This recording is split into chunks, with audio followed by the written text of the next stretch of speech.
ينضم الينا في هذه اللحظات المدافع علي عبدي. تفضل علي. كريم خليك معي.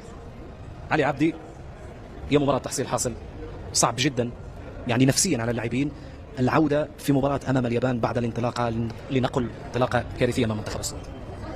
لخصت كل شيء بالسؤال نتاعك. أول حاجة نعتذروا الناس الكل، سيرتو الملاعبيه الكبار اللي جات المنتخب ونورت البلاد. نحب نقول لهم نعتذروا لكم، نعتذروا للجمهور اللي جات، نعتذروا للجمهور التونسي اللي يحب بلاده بصراحة، مش للناس اللي تخرج في إشاعات على اليمين وعلى اليسار. هذا كل مش في مصلحة البلاد. علي، هل المشكل مشكل ربما جماعي أم هنالك مشكل في خط الدفاع؟ ما هو المشكل؟ طبعا مشكل جماعي. لما تعمل أنت فريق مش لاعب مع بعضه ولا ماتش ولا مباراة من قبل كأس العالم، نعملوا فريق قبل كأس العالم باش نجدوا ونحسنوا ونجيوا في ليفل عالي كما كوب دي موند كأس عالم. بيان سور باش نلقاو النتيجه هذيا. ما نحبوش الملاعبيه اللي عندهم الاكسبيريونس كوم كوا معناها عملوا ديزيشيك كي نخرجوا مع مالي بالنجوم نتاعو في كاس افريقيا مع مدرب تونسي اسمه سامي طرابلسي. ما يرضيناش، لازم نضربوه ولازم نكسروا، لازم نعاودوا فعوض نصلحوا المنتخب الياباني اللي لعبنا له اليوم. منتخب لعبت له هذايا في 2022 ولا 2000 الكيرن كاب، نفسه الفريق ما شفت ولا لاعب تبدل، واحد ممكن ولا اثنين. احنا جايين كاس عالم، فريق ثاني بشهر قبل كاس العالم، مدرب جديد. نحب حاجه اخرى، نطلب السماح من الستاف تكنيك اللي جاي معنا توا هذايا، خاطر سي با فاسيل باش يحط كاريرو في اونجو معناها مع منتخب كيف نحن. توا لازم تحب نصلحوا. خرج علي العابدي، خرج لعيبه الكبار، خرج تحب تصلح. توا فما فريق نجم تصلحه. عندك كاس افريقيا، عندك كاس افريقيا ثانيه تنجم تصلح. ما قبل كاس عالم، قبل شهر من كاس عالم جاي تلعب ضد فرق عندها 4 سنوات تحضر في كاس العالم. مش معقول هذا. كريم، دموع علي العبدي لخص كل شيء، كلام قوي. هل لديك سؤال لي؟ هو انسان ولاعب وهو تونسي وهو يحس ويتكلم باحساسه. شوف هذا ما يستحق حتى عناوين.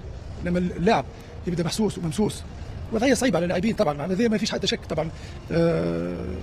وضعيه صعيبه، الله يكون معنا الكل، لانه حقيقه المنتخب التونسي ما يستحقش هذا. المنتخب التونسي سامحني كريم، الفريق سامحني، الشعب التونسي كل كان راضي على المدرب الليستا. لازم نشبوا. انا شببنا، انا شفنا النتيجه. الفريق لازم وقت. منتخب وطني ما عندوش برشا وقت. احنا في بطوله لما اللعيبه يكونوا اكثر من 5 و6 و7 لعيبه يقول لك لازم تاخذ وقت. الفريق لازم ياخذ شهر شهرين 3. احنا جايين نلعب كاس عالم، فريق لازم النتيجه تمشي. مش معقول.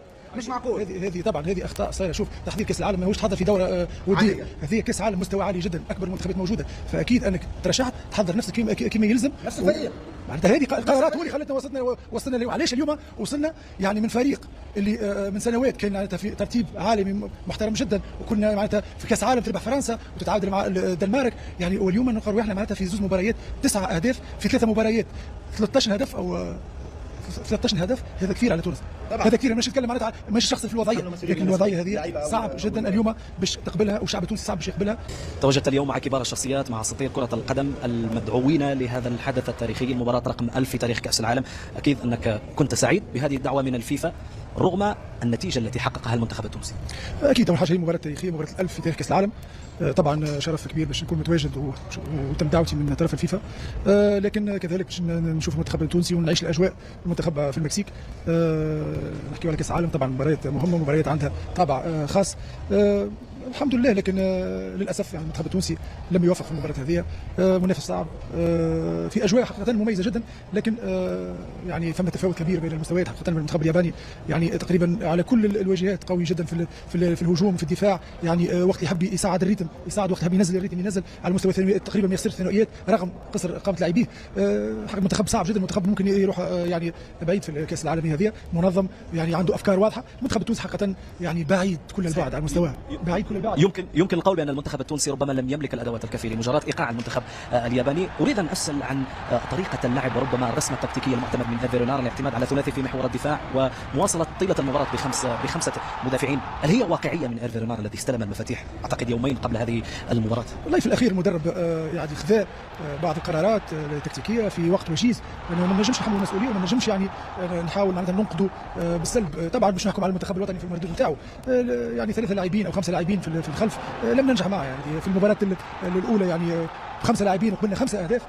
يعني الكثافه الدفاعيه مش معناتها تكون اقوى في الدفاع، لازم تنظيم، لازم فكر، لازم كيفاش تتعامل في وضعيات فين تكون موجوده الكره في وسط الميدان او في الهجوم في الدفاع المنافس. ولاحظت زاد انه لاعبين الدفاع او ال5 لاعبين الدفاع مش مفاهمه حقيقه عن غياب التواصل هذا التواصل والتنسيق. معناتها الهدف الثالث نشوفوا كيفاش يعني ثلاثه لاعبين يصعدوا على لاعب حامل الكره وبلمسه واحده تقريبا يبعث زميله في يعني وجه لوجه للحارس. هذا احساس انه الطريقه هذه ماهيش ناجعه معنا. وحاجه اخرى، وهذا ممكن اللوم على المدرب، لانه بعد 20 دقيقه بعد 30 دقيقه في المباراه بعد 2-0 انا كنت انتظر انه باش يغير وباش يرجع بالاربعه لاعبين دفاع وباش يحاول يكون اكثر جرأه. لكن اللي فهمته في قراءتي للمباراه انه المدرب قاعد يخمم زاد في المباراه كما اللاعبين في المباراه السابقه، ما يقدرش يقبل اكثر من 3 و4، لكن قبلنا بعد الثالث والرابع.